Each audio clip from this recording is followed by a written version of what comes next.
You know that saying, people don't read anymore? Well, that's just not true. People who need information do read, but they can't and won't read content that's too long, too technical, or too difficult to scan. That's why we write in plain language. It's the modern, reader-focused way to write. Plain language never means dumbing down your writing. It means making your writing easy to understand. It means thinking like your reader so you can anticipate and answer their most important questions. It means writing in active voice, avoiding jargon, and cutting the fluff so your writing is concise. And writing in plain language requires a whole new set of skills, ones you probably didn't learn in school. I'm Leslie Oflahaven. Join me on LinkedIn Learning for this hands-on writing course and learn how to write plain language content that helps people understand what they've read and find the information they need to get important things done.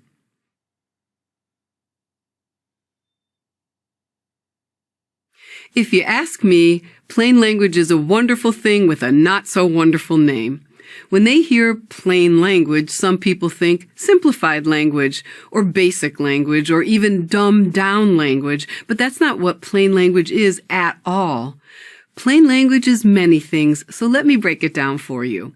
Plain language is a power-to-the-people communication philosophy, or, should I say, power to the readers. In this communication philosophy, readers believe they are entitled to understand the things they read, and writers understand that they are obliged to write so readers can understand. If you're a landlord, your rental lease should be written in plain language so your tenants know what they're agreeing to. If you're a big tech company like Google or Facebook, your privacy policy should be written in plain language so users know how you're collecting and sharing information. The plain language communication philosophy rejects the old-fashioned idea that important information should be difficult to read. Instead, it insists that the people who write your health insurance policy, the ballot measures you vote on, tax forms, even the instructions on how to book a campsite at a national park, write these documents in a way that makes them easy to read. Plain language is also federal law in the U.S. and a government initiative in other countries. That's right. For the U.S. government, plain language is the law. The Plain Writing Act of 2010 states that federal agencies must use plain language in any document that is necessary for obtaining any federal government benefit or service or filing taxes, provides information about a federal government benefit or service, or explains to the public how to comply with a requirement that the federal government administers or enforces. While the Plain Writing Act hasn't magically made all government writing easy to read, it has made some things a lot easier to read. It's also built a community of plain language practitioners who advocate for clarity. And the Plain Writing Act has set the standard for writers outside the government. The law has made this communication philosophy real and compelling in business, law, medicine, engineering, and education. Plain language is an around-the-world phenomenon. The governments of South Africa, Canada, the UK, and Sweden have adopted regulations that include plain language. And plain language is also a set of writing behaviors, which you'll learn and practice in this course. Writing behaviors like using headings to make your document scannable, writing in the active voice, keeping your paragraphs and sentences short, and avoiding jargon or biz-speak. When you use these writing strategies, you'll join the ranks of plain language, reader-helping writers around the world. Be sure to download the handout to learn about plain language organizations, resources, and awards. And let me be the first to welcome you to the plain language community. We're glad to have writers like you.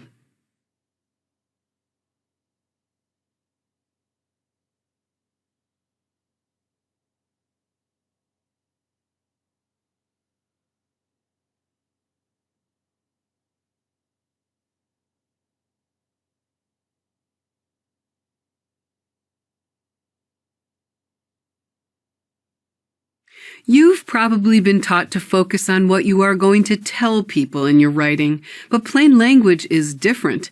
It has a reader focus, not a writer focus. Plain language is all about understanding what readers will ask about your topic.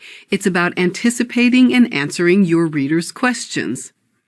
Let's say your company offers a summer internship and you need to write a flyer about it so candidates will apply. You could approach the document by figuring out what you want to tell prospective applicants, like the dates, responsibilities, why you're offering an internship, and why this year it's paid, not unpaid like in the past. Hold on. This flyer is already turning into a not plain language document. Of the 4 things you wanted to tell your reader, applicants don't care about the last 2. If you use a plain language approach, you need to anticipate your readers' questions before you begin writing and provide the information they want. A flyer that answers these questions will be a plain language success. This anticipate the questions method is especially effective if your document has more than one type of reader. Imagine you're a public health official and there's been a flu outbreak that's affected lots of elementary school children. So you want to offer guidance on how to reduce the spread of the flu. You have 2 sets of readers, parents and school leadership. Put yourself in your reader's place. What questions would you have? Anticipating the reader's questions this way will help you begin to organize the information. In some sections, you can answer parents' and school leaders' questions at the same time. In this example, the first section would be how to tell if it's a cold or flu. Both parents and school leaders have that question.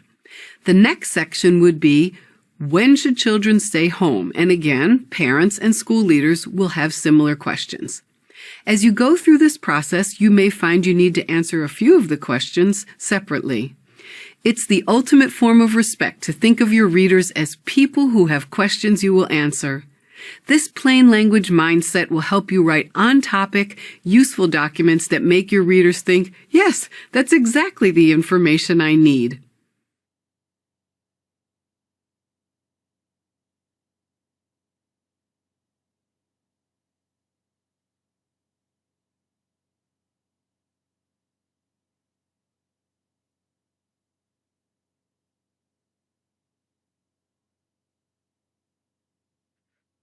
Some people think it's just a matter of opinion whether a piece of writing is good.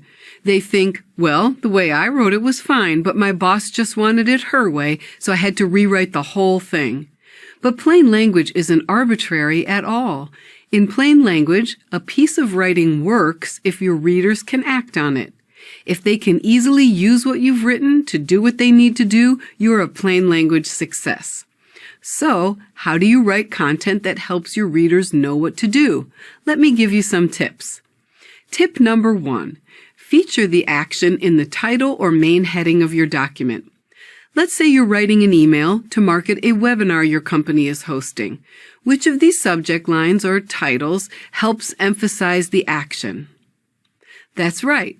Register for How to Save for Retirement on January 23 is a plain language subject line because it makes the action clear right away. Here's another example. If you're writing a web page about a mini grant your company's offering for teachers, the main title should be How to Apply for the Teacher Mini Grant, not Teacher Mini Grant Program. Tip number 2. Sequence your content so the need to do comes before the need to know. As writers, we're often tempted to put background information before the need to do sections because we want to provide context or justification for the action the reader will take. But in plain language writing, we put the action sections first. Here are the sections for an email about the retirement webinar, but they're not in the right order yet. These 3 sections will help the reader take action, so they should come before the others. And this sequence will work better. Yes, the reasons your company's hosting the webinar and the speaker's bio may be interesting, but those sections aren't central to the task the reader will complete. Tip number 3. Make the steps easy to see. Readers scan before they read, and their eyes will instantly be drawn to numbered or bulleted lists that make the steps in the action easy to see. This paragraph on how to save for retirement makes the reader work to find the steps. A numbered list makes the steps easy to see and therefore easier for the reader to actually do. Be sure to download the handout. I've given you a before and after rewrite of a document to show you how to write so readers know what to do. Plain language isn't about your boss's opinion, your editor's opinion, or even your college professor's. We can tell whether a document is written in plain language based on how the reader behaves.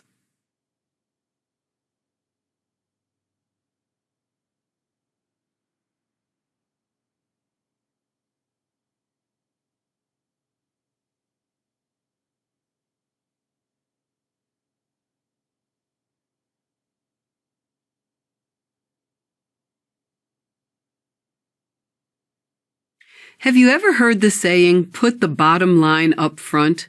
The phrase comes from the world of accounting, and a simple tally shows why we call it the bottom line. Most readers want to read the bottom line, the main message, first. Readers think, tell me 9 first. If you think I also need to know 1 plus 1 plus 3 plus 4, okay, but tell me what it all adds up to first. Put the bottom line up front is a good motto for plain language writers. Let me show you an example of how to do that. Imagine you're writing an article on the best way to quit smoking. You've done some planning and have decided to write the article in 4 sections. Why people get addicted, what it does to your health, why it's so hard to quit, and which method of quitting works best. That's not going to work. That sequence puts the main point last. The reader would have to read all those other sections before getting to the part they need. Which way of quitting smoking works best? A plain language writer wouldn't organize the article this way. Here's a much better option. You've included the other 3 sections, but you've put them after the main point section on which quit smoking method works best. You've answered your reader's most pressing question first. And here's another great option. Skip the other sections altogether and just focus on answering the reader's main question. Here are 3 tips for learning how to write documents that begin with the main point. Before you begin writing, list your reader's questions on your topic. Arrange them in order of importance to your reader, not to you. A ranked list of readers' questions is an early plain language outline. Remember that plain language writing helps readers take action.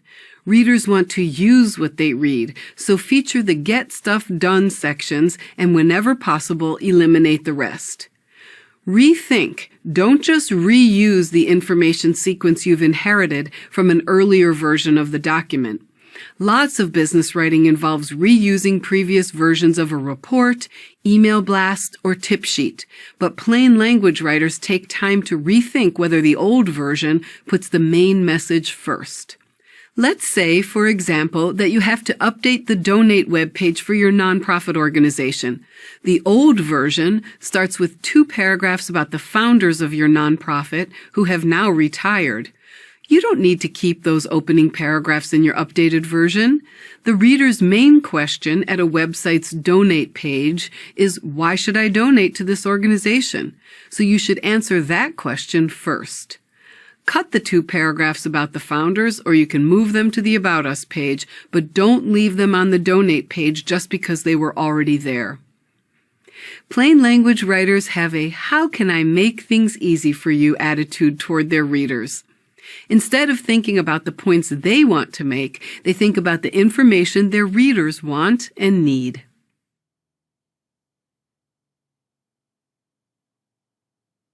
I have to be honest with you.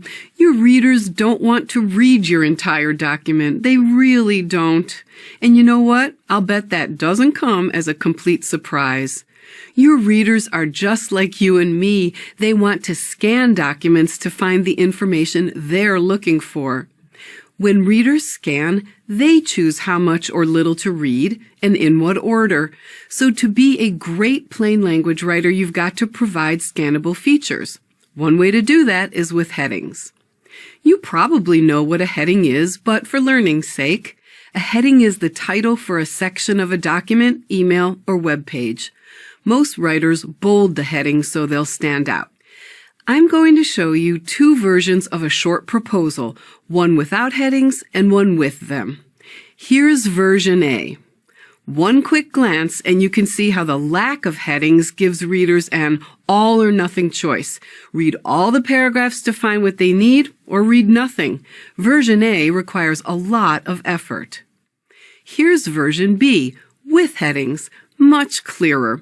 Readers can scan this version and jump easily to the section they want to read. Headings also provide readers with a high-level outline of the document. When your reader can see the structure of your document at a glance, they're more likely to understand the points you're trying to make. Let me show you three types of headings. Topic headings are the shortest type of heading. They're just a word or phrase and don't provide much information. Statement headings are longer. They're a clause or a sentence. Statement headings can provide a full idea. And then, question headings. Question headings are a great way to show you understand your reader's questions about your topic. Let's imagine you're writing a tip sheet for parents on bicycle safety for their kids. The tip sheet includes one paragraph on getting the child's helmet to fit properly and another on how to choose the right size bike. Topic headings for these two paragraphs might look like this. As you can see, they provide some information, but not much. They make it clear what the topic of the paragraphs will be, but they don't tell you anything about the message of the paragraph. If we change them to statement headings, there's a lot more information. If your reader's scanning, you'll provide more support if you write statement headings. And question headings give the document a conversational style, especially if you use your reader's actual questions for the headings.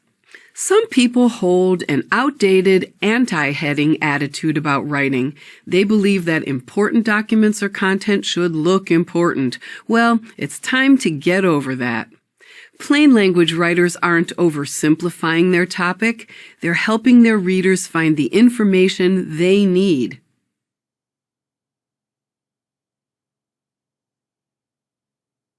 Which would you rather read?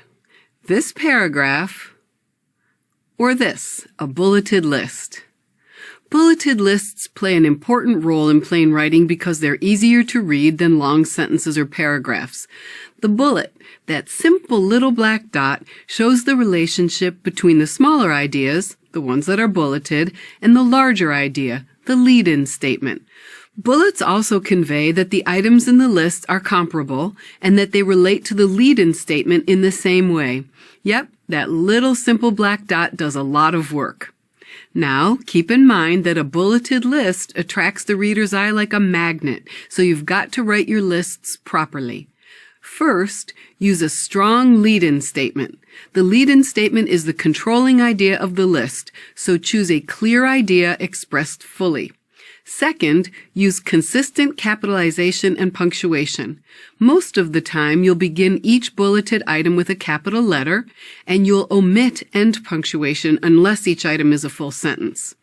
And third, use parallel structure, which means that each bulleted item must start with the same part of speech and have the same grammatical structure. So, in this example, we can improve the lead-in statement by clarifying what the list is about. We'll remove the end punctuation because they're not all full sentences. And we'll change the first and third bullets to create parallel structure. You know how much readers love bulleted lists? Enough to coin the word bulletize to describe the act of adding easy-to-see bullets to dense paragraph text. And while bulletize may be an odd-sounding word, readers' need for and love of bulleted lists is natural. Plain language writers should take note.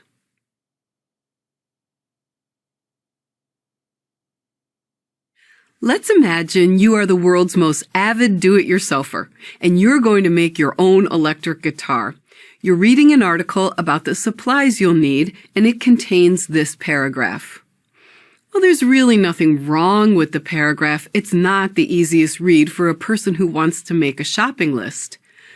Putting that same information into a table makes it much easier for the reader to scan what you've written and find what they're looking for. You know your paragraph should be a table if the sentence structure is repetitive. That's a clue that what you're writing about can be put into categories, or if your reader will want to compare items. Tables present similar information in similar places, making comparison easy. Take this table, for example. It explains 3 different membership options at Landon Gym and is much easier to read than a long, wordy paragraph. The reader can easily compare the various plans and choose the one they prefer. The easy comparison also helps the reader ask better questions like, if I want to include a 5th family member in my membership, will I have to pay the family fee of $99 per month plus the adult fee of $39? Finally, tables can also present cause-effect content like this one. The column names show they aren't just categories, they are 2 categories that have a cause-effect relationship. If you need some practice, download the exercise file for this lesson. You can use the information I've provided to create a table and take a look at my table when you're done. Don't let anyone tell you that using a table isn't real plain language writing. It is. Anything you can do that helps your reader understand and use what you've written is definitely real and definitely plain language, too.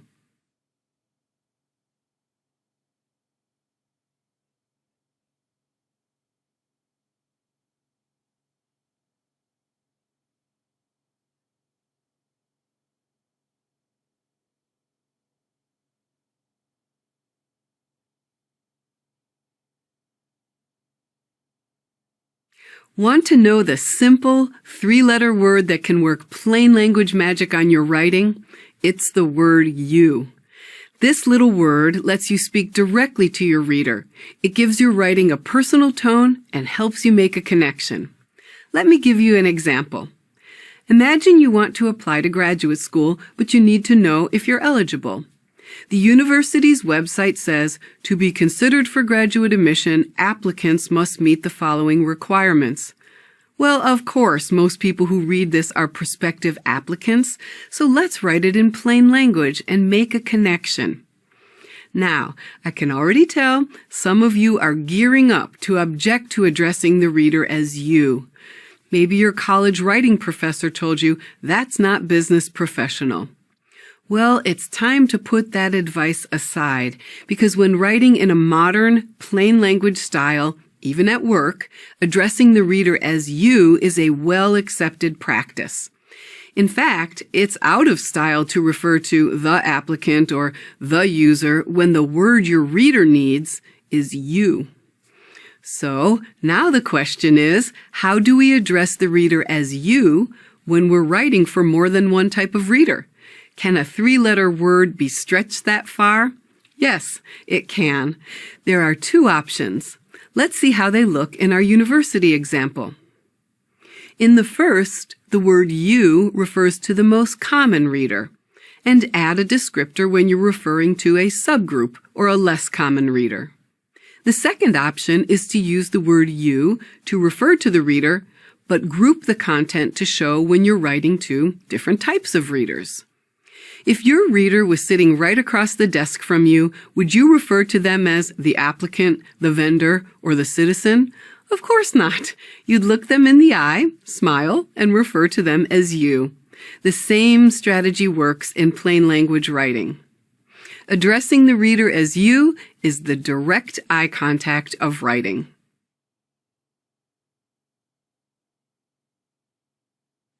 Yes, you're right. Writing rules have changed since you were in school. You're not just imagining it. When you were a kid, a teacher may have scolded you for using an exclamation mark in an expository essay, but these days people use multiple exclamation marks within a single business email. So yes, the rules for writing correctly have changed. Of course, writing in plain language doesn't mean you must break the rules, not at all. But when you write in plain language, you focus on helping your reader understand and use what you've written. So plain language writing should sound natural, You'll probably break a few rules along the way. In fact, here are 4 outdated writing rules you can let go of. Plain language writers don't hold fast to these rules anymore, and neither should you. Outdated rule number 1, elegant variation.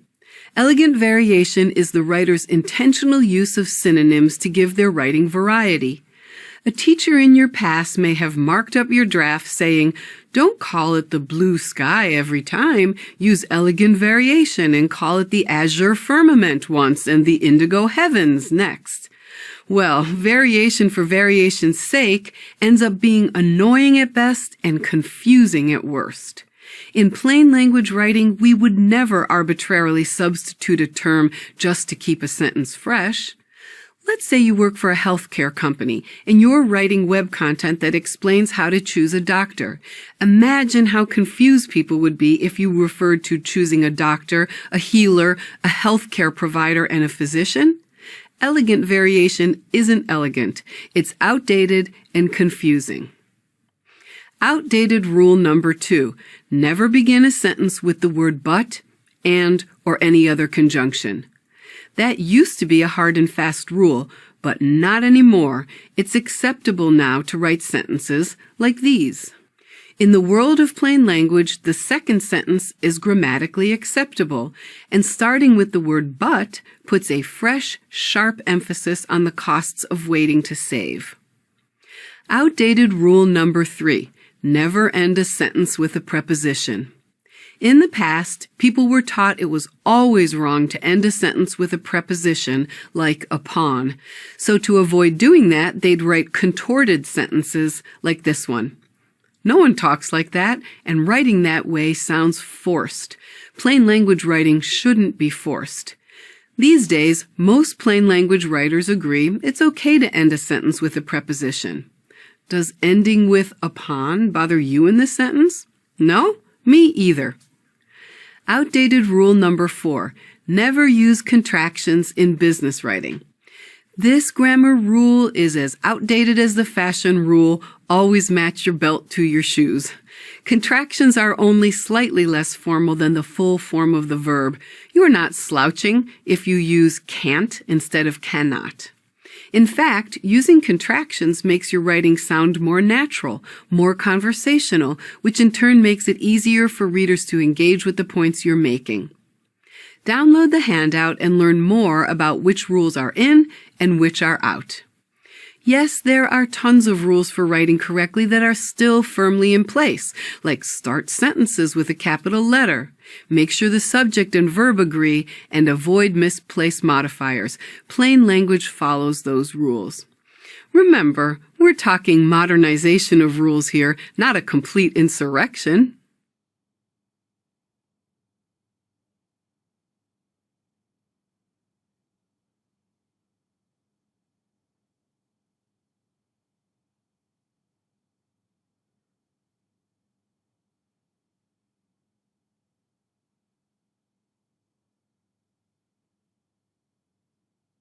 I'm going to show you a couple of versions of a sentence, and you tell me which one's better, okay?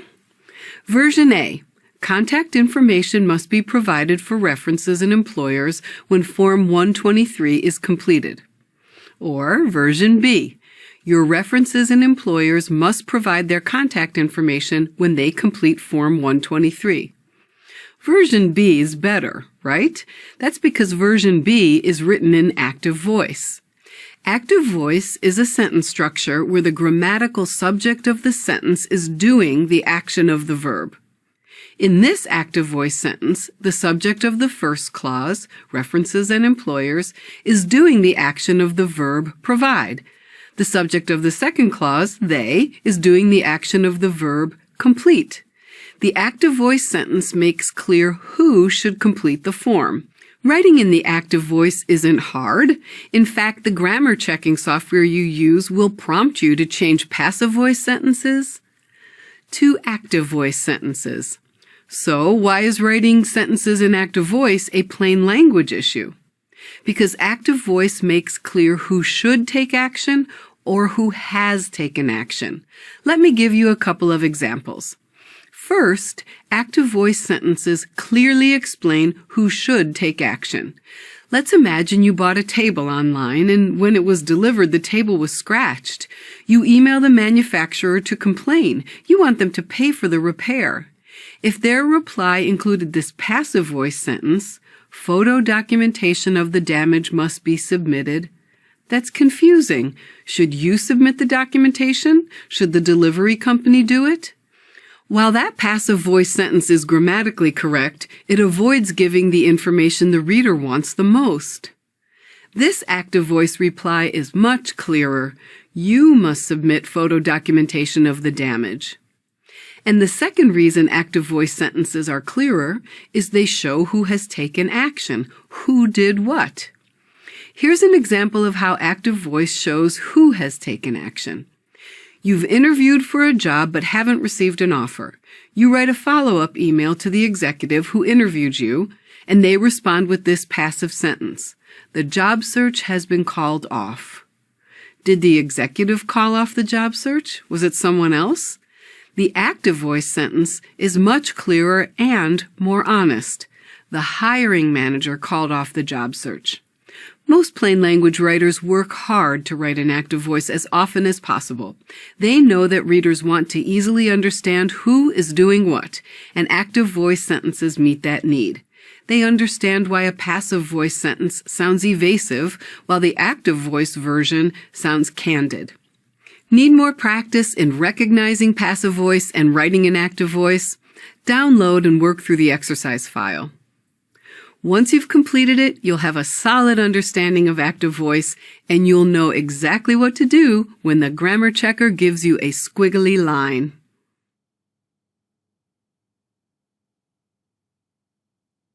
You've heard of the Atkins diet, the Paleo diet, and the Mediterranean diet, right? They all promise to help you lose weight. But have you ever heard of the plain language diet? Didn't think so. The plain language diet helps your sentences lose words. Today's readers prefer shorter sentences of 20 to 25 words. Long sentences are confusing and understanding them requires too much effort. Take this 48-word monster. There's potential for inconsistency in the study results due to the fact that various studies have been performed by several laboratories. Oh my goodness, no one wants to read that, and a plain language writer would never produce that. Put the sentence on a plain language diet, however, and you have a tidy 22-word sentence that's easy to understand. Much better, right? Let me show you 3 ways to keep your sentences short, clear, and tight. First, cut unnecessary modifiers. A modifier is a word that adds information or description to another word in the same sentence. Writers use modifiers to intensify a description. For example, in this sentence, Jason was really very hungry. The modifiers really and very are meant to intensify the extent of Jason's hunger. But these modifiers add words to the sentence without adding much specific meaning. Remove the modifiers really and very and find a more exact word, and you'll have a better plain language sentence. Keep a sharp eye out for modifiers like actually, completely, really, generally, quite, totally, and very. Instead of this double modifier sentence, remove the modifiers to clarify your message. Or take a completely different approach. Okay. Let's move on to the next sentence trimming trick, breaking the this and that habit. The this and that habit is when you use 2 words that mean nearly the same thing and separate them with and or. Here's an example. You don't need both substantial and measurable in this sentence. Cut one of those words and help break the this and that habit. We break the this and that habit in this sentence by taking out the extra words in 2 places. Why do writers develop a this and that habit? I bet some think the double wording makes their writing sound profound, but believe me, it doesn't. The most profound writing is the easiest to read.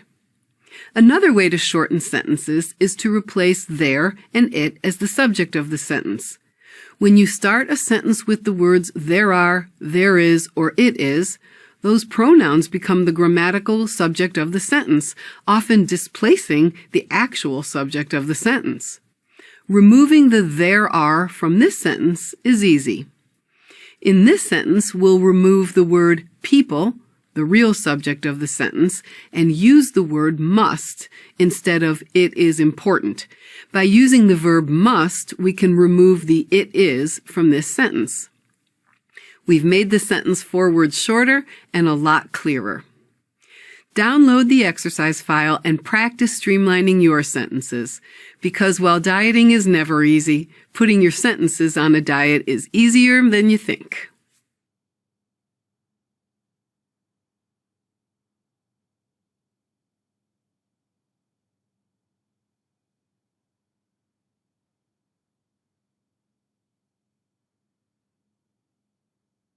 When you commit to writing in plain language, you commit to ridding your documents of all kinds of word clutter that accumulates and clogs up your sentences.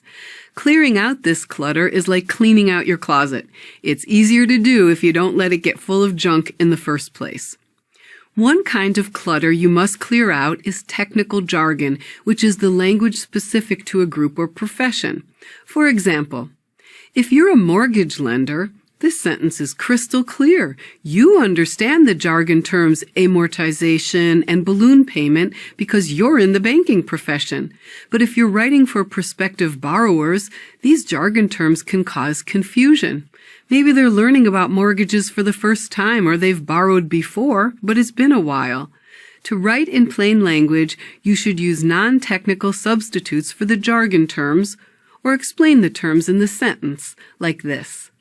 Your loan repayment schedule includes a balloon payment, which is a larger one-time payment you'll make at the end of the loan.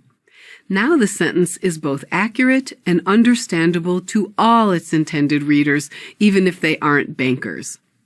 There's another type of jargon you can plan to rinse out of your writing right away. Business jargon. Those words and phrases that were fresh the first time they were used but are tired and trite now. You know, drink from the fire hose, think outside the box, move the needle. In addition to being corny, these business jargon phrases aren't clear. I mean, if your boss emailed you this sentence, would you understand what they want you to do? Are you supposed to recruit more people, recruit better people, or get more candidates to accept job offers? Who knows which needle your boss wants you to move? The second type of clutter is abbreviations. Abbreviations are shortened forms of words or phrases. There's certainly nothing wrong with using abbreviations, but too many of them, or too many paragraphs between the explanation and the abbreviation, make them confusing. The classic way to handle abbreviations is to write out the term the first time you use it and follow it with the abbreviation in parentheses. And this method works pretty well, but plain language writers handle abbreviations in a more reader-friendly way. For example, let's say you're writing about the SBOTG, which stands for Small Business Owners Tax Guide. You could write this sentence and then use SBOTG everywhere else in the document, but there's an alternative that's even better for your readers. Use some of the important words from the full name instead of just using the first letter of each word. With this method, the first time you'd write Small Business Owners Tax Guide and Tax Guide in parentheses. Then just write Tax Guide every time after. Or you could use SBO Tax Guide. These methods take the pressure off the reader to remember what an abbreviation stood for when it was explained 3 pages or 6 clicks before. Here are a few more examples of how to use words or letters plus words instead of a letters-only abbreviation. The Administrative Procedure Oversight Committee becomes the committee or the Oversight Committee. The Production Part Approval Process becomes the approval process. Even if your closets aren't tidy, your writing can be. Don't clutter your writing with jargon or abbreviations. Always remember, your reader is a regular, humble, nice person whose life you can make a bit easier when you write in plain language.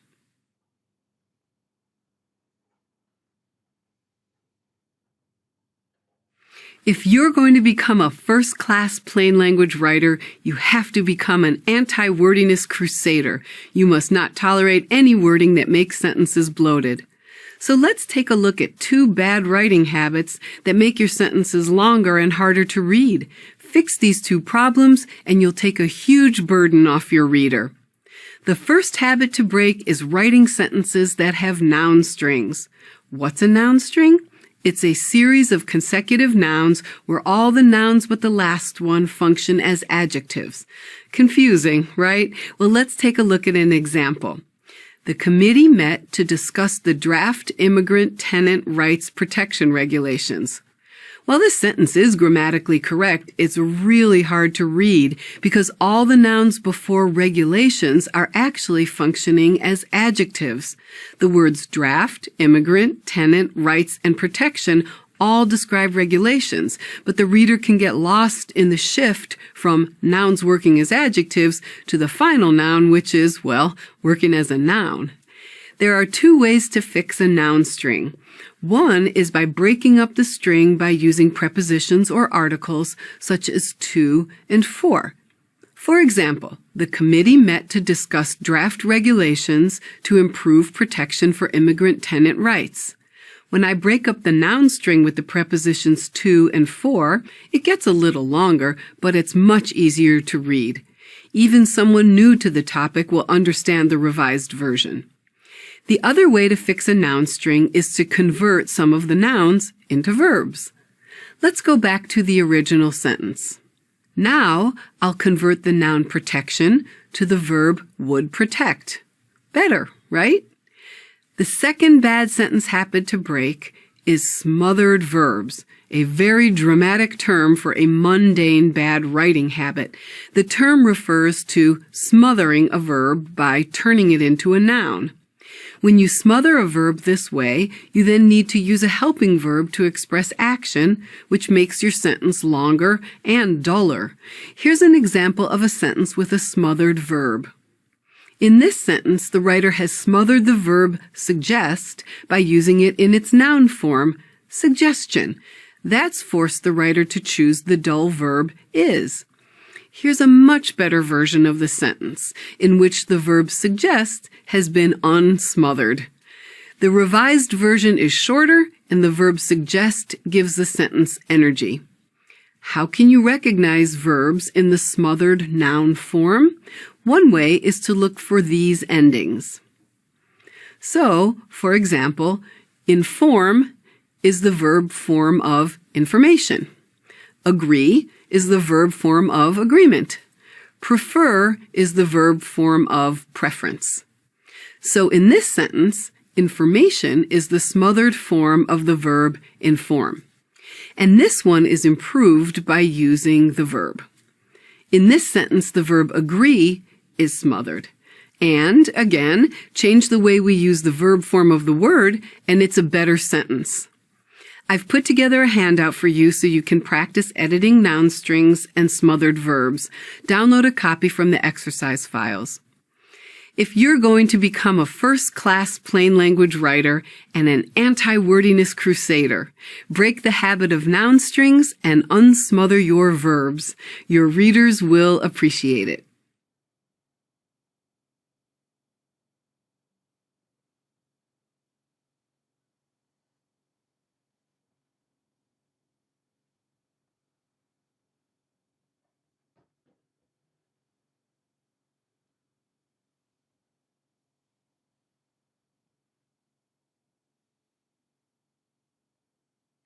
Congratulations, you've finished the course. I respect the time and effort you've invested to learn about plain language and become a better writer. While it's modern, writing in plain language is not a fad. Plain language is how writers make content useful for readers. Fundamentally, it's how writers show readers respect. To help you stay on track, you can download the resource guide to plain language checklists in the exercise files. I hope we'll stay in touch. Start by visiting my website. Download my 10-step guide to writing in plain language, as well as white papers on business writing, email, chat, and social media.